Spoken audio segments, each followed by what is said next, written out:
Hello friends, இன்னைக்கு நீங்கள் பார்க்க போகிறது ஒரு ஜாப்பனீஸ் எபிசோட். வழக்கம் போல் இதோட பேர், ஆக்ட்ரஸ் நேம் எல்லாம் ஃபஸ்ட்டு கமெண்ட்டில் பின் பண்ணியிருக்கேன். இந்த எபிசோட் வழக்கத்தை விட டாப்புக்கு டாப்பாக செம்மையாக இருக்கும். கண்டிப்பாக உங்கள் எல்லாத்துக்கும் இதை பிடிக்கும். இந்த படத்துக்குள்ளே போகிறதுக்கு முன்னாடி வழக்கமாக நான் கேட்டுக்கிறது தான், நம்ம சேனலில் இன்னும் சப்ஸ்கிரைப் பண்ணாத நண்பர்கள் சப்ஸ்கிரைப் பண்ணி வச்சுக்கோங்க. அப்படியே அந்த பெல் பட்டன் ஐக்கானை கிளிக் பண்ணிட்டீங்கன்னா இந்த மாதிரி விதவிதமாக நான் எபிசோட்ஸ் போடும்போது உங்களுக்கு நோட்டிஃபிகேஷன் வரும். போகிற போக்கில் அந்த லைக் பட்டனை தட்டி விட்டுட்டு போனீங்கன்னா எனக்கு அது ரொம்ப உதவிகரமாக இருக்கும். சரி, வாங்க இப்போ இந்த எபிசோட்குள்ளே போயிடலாம். எபிசோட் ஸ்டார்டிங்லேயே செம கட்டையாக காமிக்கிறாங்க. அதாங்க நம்ம ஹீரோயின், செம கட்டைங்க. சூட்கேஸும் கையுமா கிராமத்துக்கு வர்றா. அவன் முகத்தில் பார்த்தீங்கன்னா அவ்வளவு தெளிவு, அவ்வளவு சந்தோஷம். ஏதோ பார்க்க கிடைக்காததை பார்க்க போகிற மாதிரியான ஒரு சந்தோஷம். ஆக்சுவலாக அது உண்மைதான் அப்படிங்கிறது அடுத்த சீன்லேயே நம்மளுக்கு புரியும். ஒரு பெரியவரை காமிக்கிறாங்க. அவர் ஏதோ பண்ணிட்டு இருக்காரு. வந்த பொண்ணு அவரை பார்த்ததும் அவன் முகத்தில் அவ்வளவு பிரகாசம். அப்பா அப்படின்னு கூப்பிடுறா. யாராது அப்படின்னு திரும்பி பார்த்தவர் இந்த பொண்ணு நிற்கிறத பார்த்தோன்னே வா மருமகளே அப்படின்னு வாய் நிறைய கூப்பிடுறாரு. மாமனாரை இந்த பொண்ணு அப்பான்னு தான் கூப்பிடுவா போல் இருக்கு. என்ன நீ மட்டும் வந்திருக்க, எங்க என் பையன் அப்படின்னு கேட்குறாரு. அது வந்துப்பா, வேலை விஷயமா ஒரு வெளியூர் போயிருக்காரு, வர்றதுக்கு 2 வாரம் ஆகுன்னு சொன்னாரா. சிட்டியில் எனக்கு அங்கே யாரும் ஃப்ரெண்ட்ஸ் இல்லை, பாதுகாப்பும் இல்லை, அதனால் அவர் வர்ற வரைக்கும் உங்கள் கூட தங்கிக்கலாம் அப்படின்னு அவர்கிட்ட பர்மிஷன் கேட்டுட்டு வந்திருக்கேன்ப்பா அப்படிங்கிறார் மருமகளவே கொஞ்சம் வித்தியாசமாக பார்க்குறாரு. இங்கே வந்து தங்கிறது உனக்கு பிடிக்குமாமா? இது கிராமம், சிட்டி மாதிரி இல்லை. வீட்டை விட்டு கீழே இறங்குனா ஷாப்பிங் மாலு, சினிமா தியேட்டர்ஸு, பொழுதுபோக்குன்னு ஏகப்பட்ட சமாச்சாரமெல்லாம் சிட்டியில் இருக்கும். ஆனால் இங்கே அப்படி எதுவும் இருக்காதேம்மா. அங்கங்கே விவசாயம் பார்க்குறவங்க தான் இருக்கும். இங்கே எப்படி நீ 2 வாரம் தாக்கு பிடிப்பேன்னு தெரியலையே. அவர் என்ன நினச்சிட்டாருன்னா, ஏதோ ஒரு ஆசையில் இந்த பொண்ணு 2 வாரம் இங்கே இருக்கிறேன்னு வந்துருச்சு. ஆனால் ஒரு டிவி கூட இல்லாத இந்த கிராமத்தில் இந்த பொண்ணு எப்படி பொழுதுபோக்கும் அப்படிங்கிற அக்கறையில் அவர் சொல்கிறாரு. ஆனால் மருமகளும் இல்லைப்பா, நான் அட்ஜஸ்ட் பண்ணிக்கிறேன், எனக்கு உங்கள் கூட தங்கணும்னு ரொம்ப ஆசை அப்படிங்கிறா. சரி சரிம்மா, எனக்கு புரியுது, உனக்கு வேற அப்பா இல்லை, என்னை பார்த்தா உனக்கு அப்பா மாதிரி தோணலாம், அதனால் என் கூட தங்கிட்டு போகலான்னு வந்திருக்க, எனக்கு புரியுதுமா, வா உள்ள வா அப்படின்னு கூப்பிட்டு அவளை உட்கார வைக்கிறாரு. அவள் போட்டிருக்கிற ட்ரெஸ்ஸே முட்டிக்கு மேலே, அதுக்கும் மேலே, அதுக்கும் மேலே தான் இருக்குது. அந்த லட்சணத்தில் அவள் கீழே உட்காந்தா எப்படி இருக்கும்? தெரியக்கூடாததெல்லாம் தெரியுது. வீட்டுக்கு வந்த மருமகளுக்கு ஏதோ கஷாயம் காய்ச்சுற மாதிரி எதையோ காய்ச்சி கொடுக்குறாரு. அதை வாங்கி குடிச்சிட்டு அந்த பொண்ணும் மாமா செம்ம டேஸ்ட்டு, சூப்பரு ஆய்வுங்கிறா. மீறி போனால் பட்ட தண்ணியாக இருக்கும். அதுக்கு இத்தனை ஆர்ப்பாட்டம் பண்ணுது இந்த பொண்ணு அப்படின்னா ஊரில் சுடுதண்ணி கூட வைக்காது போல் இருக்கு. அடுத்த சீனில் மாமனார் சில காய் கீரையெல்லாம் எடுத்து அதெல்லாம் கொசு வராமல் இருக்கிறதுக்காக கொசு வலைக்குள்ளே போட்டுட்ருக்கிறாரு. அந்த சமயத்தில் உள்ளேருந்து மருமக வர்றா. நல்லா சிக்கன் தான் இருக்கா, பொம்பளையும் நல்லா இருக்கா. அங்கே இருக்கிற அந்த இத்தனோண்டு வெஜிடபிள்ஸை பார்த்து எல்லாம் உங்கள் தோட்டத்தில் விளைஞ்சதா அப்படின்னு கேட்குறா. மாமனாரும் ரொம்ப சீரியஸாக, நான் இங்கே ஒரு தோட்டத்தை குத்தகைக்கு பிடிச்சி அதில் வீட்டுக்கு தேவையான காய்கறிகள், கீரைகள், பல வகைகள்லாம் சாகுபடி பண்ணிட்டு இருக்கேன். கஷ்டமான வேலை தான், ஆனால் அதில் ஒரு மனசு திருப்தி இருக்குது அப்படிங்கிறாரு. அப்புறம் மாமா, இப்போல்லாம் நீங்கள் கம்பெனிக்கு வரதே இல்லை அப்படிங்கிறா. இந்த வயசுக்கு மேலே எதுக்குமா கம்பெனி நானே எல்லாத்தையும் கட்டி எழுதிட்டு, அதுதான் உன் புருஷன் இருக்கானே அவனே பார்த்துக்கிட்டோன்னு விட்டுட்டேன், அவன் தான் நல்லா பண்ணிட்டு இருக்கானே அப்படிங்கிறாரு. அப்போ தான் புரியுது, புருஷங்காரன் வேலைக்கு எங்கேயும் போகலை, அப்பாவோட பிஸ்னஸை தான் ஏற்றி நடத்திட்டு இருக்கான் அப்படின்னு. ஆமாப்பா, உங்கள் பையனும் சதாசர்வ காலமும் தொழில் பின்னாடியே சுற்றிட்டு இருக்காரு அப்படிங்கிறா. ஆமா மருமகளே, நானும் கேள்விப்பட்டேன். ஆமா, உன் கல்யாண வாழ்க்கையெல்லாம் எப்படி போயிட்டு இருக்கு அப்படின்னு மருமகளை பார்த்து கேட்க, அந்த சீன்ல பார்த்தீங்கன்னா பேக்ரவுண்ட்ல ஒரு மெலிசான சோகம் மியூசிக்கு. சோகம்னாலும் ரொம்ப சோகம் கிடையாது, ஆனால் ஒரு டிசப்பாயின்மெண்ட்டை வெளிப்படுத்தக்கூடிய ஒரு மியூசிக்கு. கரெக்டாக அந்த சுச்சுவேஷனுக்கு தகுந்த மாதிரி ஹீரோயினோட முகமும் மாறுது. இவ்வளவு நேரம் சிரிச்சிட்டு இருந்த ஹீரோயின் இப்போ அப்படியே முகம் மாறி அமைதியாகிறா. மாமனாரும், என்னம்மா நான் ஏதோ கேட்டேன், நீ பதிலே சொல்லலையே அப்படிங்கிறாரு. என்ன மாமா அப்படின்னு சிந்தனையிலிருந்து மீண்ட மருமகளும், என் லைஃப் நல்லா போயிட்டு இருக்கு மாமா, உங்கள் லைஃப் மாதிரியே ரொம்ப இன்ட்ரெஸ்டிங்காக இருக்குது, செம ஃபன்னாக இருக்குது அப்படின்னு சொல்லி சமாளிக்கிறா. ஆனால் அவள் லைஃபு ஃபன்னாக போகலை, ரொம்ப மொன்னையாக போயிட்டுருக்கு அப்படிங்கிறது அவன் முகத்தை பார்த்தாலே தெரியுது. மாமனாரும் மருமகளை ஒரு பார்வை பார்க்குறாரு, இந்த பொண்ணுக்கு ஏதாவது பிரச்சனை இருக்குமோ அப்படின்னு. அந்த சமயத்தில் பார்த்தீங்கன்னா தரையை துடைக்கிறேன் பேர் வழின்னு மருமக இறங்க, என்னம்மா பண்ணுறேன் அப்படின்னு மாமனார் கேட்குறாரு. இனிமேல் நான் இங்கே இருக்கிற வரைக்கும் உங்கள் கூட சேர்ந்து வீட்டு வேலையெல்லாம் நானும் செய்ய போகிறேன் அப்படின்னு சொல்லிட்டு தரையை துடைக்கிறா. பொதுவாக தரையெல்லாம் எப்படி துடைப்பாங்க? மாப்பு போட்டு துடைப்பாங்க, அல்லது ஒரு துணியை நனைச்சு உட்காந்து துடைப்பாங்க. ஆனால் இந்த அம்மனி வாருங்க, ஒரு ஸ்கொயரான டவல் எடுத்துட்டா, அதை நினச்சிட்டா அது மேலே கையை வச்சுட்டு அப்படியே இங்கிருந்து அந்த கடைசிக்கு விளக்கிட்டு போகிறது. அந்த பக்கம் போனதுக்கப்புறம் அந்த துணியை பக்கத்து லைனில் வச்சு அங்கிருந்து அப்படியே கையில் தள்ளிட்டே இந்த பக்கம் வர்றது. இப்படி துடைக்க அவ துடைச்சிட்டு போகும்போது பார்த்தீங்கன்னா, ஏற்கனவே அவ முட்டிக்கு மேலே ரொம்ப டேஞ்சரா ஒரு ட்ராயர் போட்டிருப்பா. அதுவும் இந்த நிலைமையில பார்த்தீங்கன்னா, அந்த ட்ரவுசர் இன்னும் மேலே போக எல்லாமே தெளிவா தெரியுது. இப்படியா ஒரு பொண்ணு மாமனார் முன்னாடி பண்ணுவா? ஒரு கணம் மாமனார் அதை பார்த்தர்றாரு. பார்த்தவர் அடச்சே அப்படின்னு மூஞ்சி அந்த பக்கம் திருப்பிக்கிறாரு. இந்த பொண்ணு தெரிஞ்சுதான் பண்ணுதா தெரியாம பண்ணுதான்னு தெரியலையே. வந்தப்பவே எல்லாத்தையும் காமிச்சபடி கீழே உட்கார்ந்தா. முன்னாடி எல்லாத்தையும் பார்த்துட்டாரு. இப்போ பின்னாடி எல்லாத்தையும் பார்த்துருப்பாரு. இதெல்லாம் இந்த பொண்ணுக்கு தெரியாமையா இருக்கும் அப்படின்னு நமக்கு சந்தேகம் வருது. மாமனார் என்ன நினைக்கிறாரோ தெரியல. சரிம்மா, இன்னைக்கு டின்னருக்கு நம்ம பொரிச்சிட்டு வந்த காய்கறி தான் உடம்புக்கு ரொம்ப நல்லது அப்படின்னு சொல்லி சிரிச்சிட்டு மாமனார் அங்கிருந்து போறாரு. நைட்டு வருது. டின்னர் சாப்பிட்டு முடிச்சுட்டு நிலவு காயற அந்த வானத்துக்கு கீழே ஹீரோயின் வந்து உட்கார்றா. புருஷங்கிட்ட இருந்து ஏதோ டெக்ஸ்ட் மெசேஜ் வருது. ஃபுல்லா சைனீஸ் பாஷை தான். அதனால அவங்க என்ன செய்தி பரிமாறிக்கிறாங்க அப்படிங்கிறது தெரியல. ஆனா அதெல்லாம் முடிச்சதுக்கு அப்புறம் ஹீரோயினோட கண்ணு கலங்குது. ஸோ இதுல இருந்தே புருஷனுக்கும் பொண்டாட்டிக்கும் ஏதோ பிரச்சனை அப்படின்னு மட்டும் நம்மளுக்கு புரியுதா? மறுநாள் வழக்கம் போல குத்தகைக்கு பிடிச்ச அந்த காணி நிலத்திலிருந்து இன்னைக்கும் வெஜிடபிள்ஸ் எல்லாம் மாமனார் எடுத்துட்டு வர, வாங்கப்பா அப்படின்னு வாய் நிறைய மருமக கூப்பிடுறா. நேத்து மாமனார் கொடுத்தாரு இல்லையா ஒரு ட்ரிங்க்கு, அதையவே மாமனாருக்கு கொண்டு வந்து ஊத்தி கொடுக்குறா. வாவ் சூப்பரா இருக்குதுமா அப்படிங்கிறாரு மாமனாரு. ரொம்ப தேங்க்ஸ்பா அப்படிங்கிறா. இந்த மாதிரி எது சாப்பிட்டாலும் ரொம்ப நல்லா இருக்கு, சோ குட் அப்படின்னு சொல்றது அங்க ஒரு கஸ்டமரி போல இருக்கு. நம்மெல்லாம் என்னதான் வடிச்சு கொட்டினாலும் என்னைக்காவது கேட்காம ஒரு நாள் வாயை திறந்து நல்லா இருக்குன்னு ஒரு வார்த்தை சொல்லியிருப்போமா? எல்லார்த்தையும் சொல்ல வரல, பொதுவான கருத்து. இந்த இடத்துல ஒரு விஷயத்த சொல்லியே ஆகணும். நேத்து பார்த்தீங்கன்னா ஒரு குட்டி ட்ராயர் போட்டிருந்தா, இன்னைக்கு அது இன்னும் குட்டியாகுது. நேத்தாவது மேலே முழுசா மறைக்கிற மாதிரி ஒரு துணி போட்டிருந்தா, இன்னைக்கு ஒரு பனியனை மட்டும் தான் போட்டிருக்கிறா. முன்னழகெல்லாம் பளீர்னு தெரியுது. சும்மா சொல்லக்கூடாதுங்க, நல்லா கவர்ச்சியாக தான் இருக்கா. அப்பா ஒரு நிமிஷம் அப்படின்னு சொல்லிட்டு அவர் பக்கத்தில் வந்து, காட்டில் வேலை செஞ்சுட்டு வந்திருக்கீங்க, எப்படி வேர்த்து பூத்து போய் கிடக்குது பாருங்க அப்படின்னு அவ கர்ச்சீஃப் எடுத்து மாமனாருக்கு ஒத்தி ஒத்தி எடுக்கிறா. கரெக்டாக அவருக்கு ரொம்ப க்ளோஸாக வேற நிற்கிறாளா. அவள் அழகெல்லாம் தெரிய மாமனார் தர்ம சங்கடத்தில் நெளிகிறாரு. மாமனார் மட்டும் நெளிஞ்சா பரவாயில்லைங்க, அவர் தம்பி வேற பயங்கரமாக நெளிகிறாரு. அண்ணன் தம்பி 2 பேரும் சேர்ந்து நெளிஞ்சிட்டு இருக்க, இந்த பொண்ணு பாட்டுக்கு மாமனார் காய போட்டிருந்த துணி எல்லாத்தையும் மடிக்கிறதுக்காக எடுக்க போறா. அவ பாருங்க, அப்படி துணியை எடுக்கும்போது குனிரா பாருங்க, இப்படியே எல்லாம் தெரியுது. உண்மையிலேயே மாமனார் இந்த தடவை வாயை சப்பறாரு. இந்த பொண்ணு பர்பஸாவே பண்றாளுங்க, தெரியாமலாம் பண்ணல. மாமனார் பார்க்கணும்னு தெரிஞ்சே பண்றா. அம்மாஞ்சி மாதிரி மூஞ்சியை வச்சுட்டு என்ன வேலையெல்லாம் பண்றா பாருங்க இந்த மருமக. இதுல அவரை அப்பா அப்பான்னு வேற கூப்பிடுறது. மாமனார் அப்படியே மந்திர சுட்ட கோழி மாதிரி அங்கேயே ஒரே இடத்துல அசையாம நிற்கிறாரு.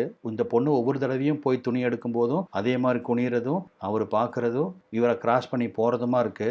இப்ப துணியெல்லாம் எடுத்துட்டு வந்து மூட்டி போட்டு உட்கார்றா. அவரு துணியெல்லாம் எடுத்து மடிக்க ஆரம்பிக்கிறா. துணி தான் மடிக்கிறான்னு பார்த்தா மாமனாரையும் மடிச்சிருவா போல் இருக்கு.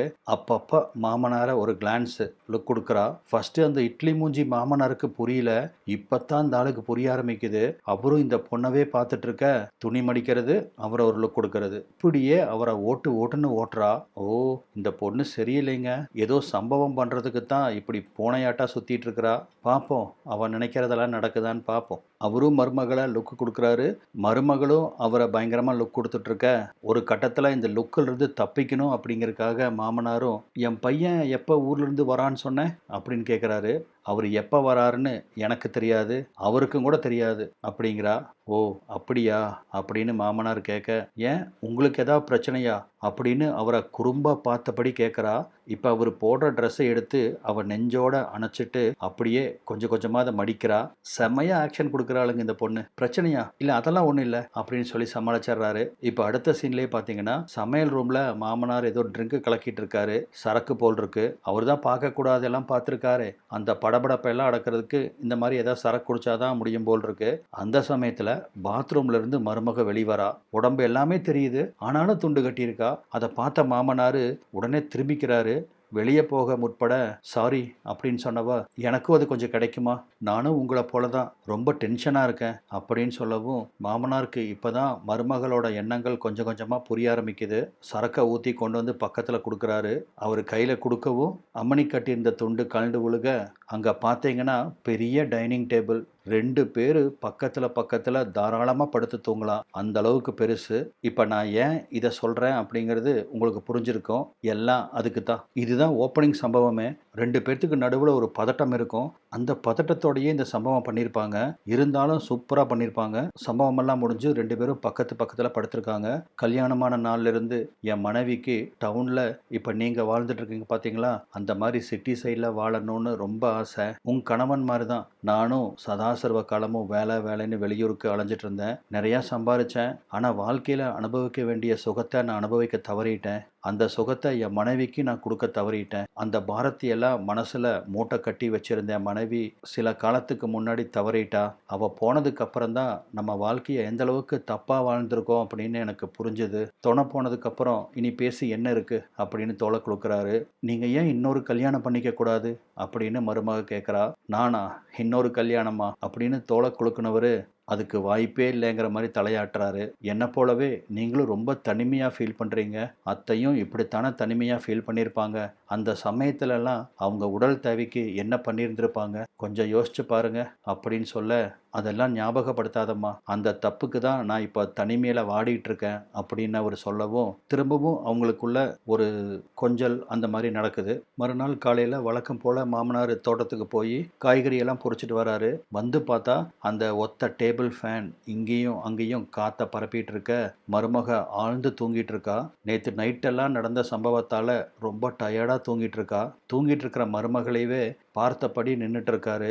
தூக்கத்திலேயே அவள் அனுபவிக்கிற மாதிரி முணங்குறா. உடம்ப நெளிச்சு திரும்பி படுக்கிறா. கிழவன் அம்மனிக்கு சரியான சம்பவத்தை தான் கொடுத்துருக்கான். என்னதான் கிழவனா இருந்தாலும் இவன் ஒரு டூல் பாக்ஸ் வச்சிருப்பானுங்க. சும்மா அந்த டூலு செம்மையா இருக்கும். அதை எடுத்து விளையாடி தான் இந்த பொண்ணு இப்படி டயர்டா தூங்கிட்டு இருக்குது பாவம். கொஞ்ச நேரம் அவ்வளவே பார்த்துட்டு இருந்த மாமனார் நகர்ந்து போக, அப்பதான் கண்ணு முழிச்ச மருமகளும் தன்னை மாமனார் கடந்து போறத பார்க்கறா. அவரவே பார்த்துட்டு இருக்கா.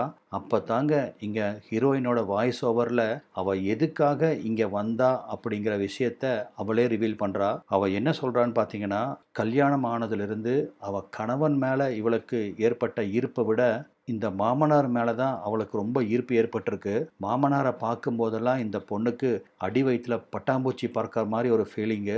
அந்த ஃபீலிங் அவள் கணவன்கிட்ட கொஞ்சம் கூட கிடையாது அவளுக்கு. இவன் எதிர்பார்ப்பை எதையும் பூர்த்தி செய்யறதில்ல. சதாசர்வ காலமும் ஆஃபீஸு வேலைன்னு ஊர் சுற்றிட்டே இருக்கான். இந்த பொண்ணை கல்யாணம் பண்ணதோட சரி, பெருசாக கண்டுக்கிறது இல்லை. ஆனால் இந்த பொண்ணுக்கு எப்படியோ அவன் மாமனார் மேலே ஒரு விதமான அட்ராக்ஷன் டெவலப் ஆயிடுச்சு.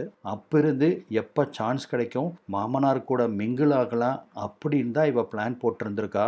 சரியா இந்த சமயத்தில் புருஷங்கார 2 வாரத்துக்கு மேலே ஆகும்னு சொல்லிட்டு ஊருக்கு போக, இதை பயன்படுத்திட்டு புருஷங்கிட்ட சொல்லிட்டு இங்கே வந்துட்டா. வந்தது மட்டும் இல்லாமல் மாமனாரை தலையண மந்திரம் போட்டு எப்படியோ கவத்தியும் போட்டா. அவன் நினச்ச மாதிரி மாமனார்கிட்ட இருந்து அவளுக்கு அள்ள கிடைக்காத சுகம் கிடைச்சிருக்கு. இப்படி அந்த பொண்ணோட வாய்ஸ் ஓவர் முடியுது.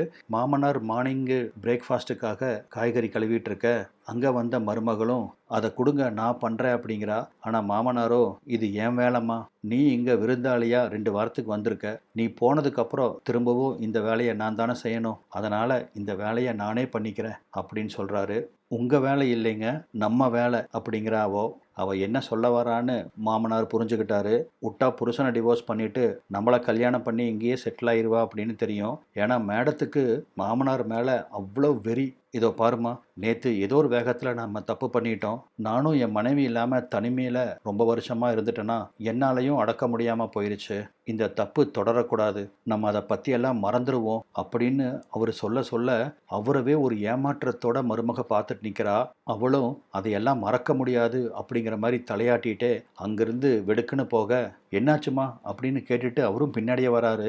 மருமக எந்த பதிலும் சொல்லாமல் திரும்பி நின்றுட்டு இருக்க, உனக்கு என்னதாமா பிரச்சனை அப்படிங்கிறாரு. எனக்கு எந்த பிரச்சனையும் இல்லை, கொஞ்ச நேரம் என்னை தனியாக இருக்க விடுங்க அப்படின்னு கத்துறா. தனியாக தானே இருக்கணும், தாராளமாக இருந்துக்கோ அப்படின்னு அவர் அங்கிருந்து போயிடுறாரு. இப்போ அடுத்த சீன்லேயே மருமக சூட்கேஸில் அவள் துணியெல்லாம் பேக் பண்ணிட்டு இருக்கா. அப்படின்னா அவள் போக போகிறான்னு தெரியுது. நம்ம நினச்ச மாதிரியே அவள் புருஷன் அவளை கூப்பிட்டு போகிறதுக்காக வந்திருக்கான். அவன் பக்கத்தில் உட்காந்து அப்பா அவங்ககிட்ட பேசிகிட்டு இருக்காரு. இதோ பாரு தம்பி, நான் சொல்கிறேன்னு தப்பாக நினச்சிக்காத, உனக்கு இப்போ தான் கல்யாணம் ஆயிருக்குது. இந்த சமயத்தில் தான் உன் மனைவிக்கு உன்னோட அருகாமை தேவைப்படுது. நீ சதாசர்வ காலமும் ஆஃபீஸு மீட்டிங்குன்னு அவளை தனியாக விட்டுட்டு போகிறது ஒரு குடும்ப தலைவனா அவ்வளவு நல்லதில்லைப்பா. அவளோட மனசை புரிஞ்சு நடந்துக்கிறது தான் ஒரு நல்ல புருஷனுக்கு அழகு. நீ பிஸ்னஸ் மீட்டிங்க்கு போகிறையோ எங்கே போகிறையோ அவளையும் கூட கூட்டிகிட்டு போ. போகிற இடத்துல அவள் கூட 2 நாள் டைம் ஸ்பெண்ட் பண்ணி அவளை சந்தோஷமாக வச்சுக்க. என்னப்பா நான் சொல்கிறது புரிஞ்சுதா அப்படின்னு மகனை பார்த்து கேட்குறாரு.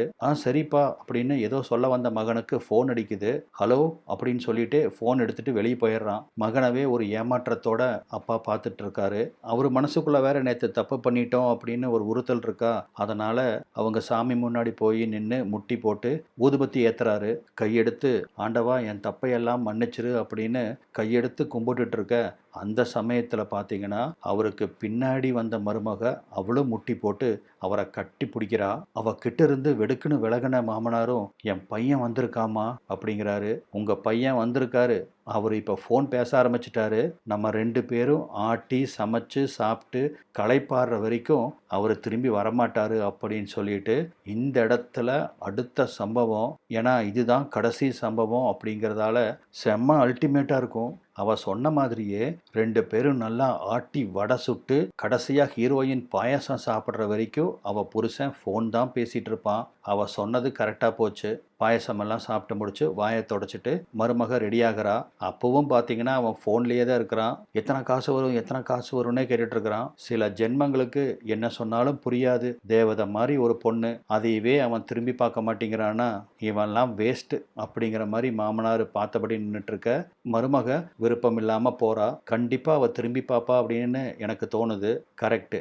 அதே மாதிரி வீட்டோட கேட்டை கிராஸ் பண்ணும்போது திரும்பி மாமனாரை ஏக்கமாக ஒரு பார்வை பார்த்துட்டு ஒரு ஏக்க பெருமூச்சு விட்டுட்டு அங்கேருந்து கிளம்புறா. இதோட இந்த படமும் முடியுது. என்னங்க நான் சொன்ன மாதிரி இந்த படம் பிடிச்சிருந்துச்சா? உங்கள் கருத்தை கமெண்ட்டில் தெரிவிங்க. வீடியோ பார்த்ததுக்கு நன்றி.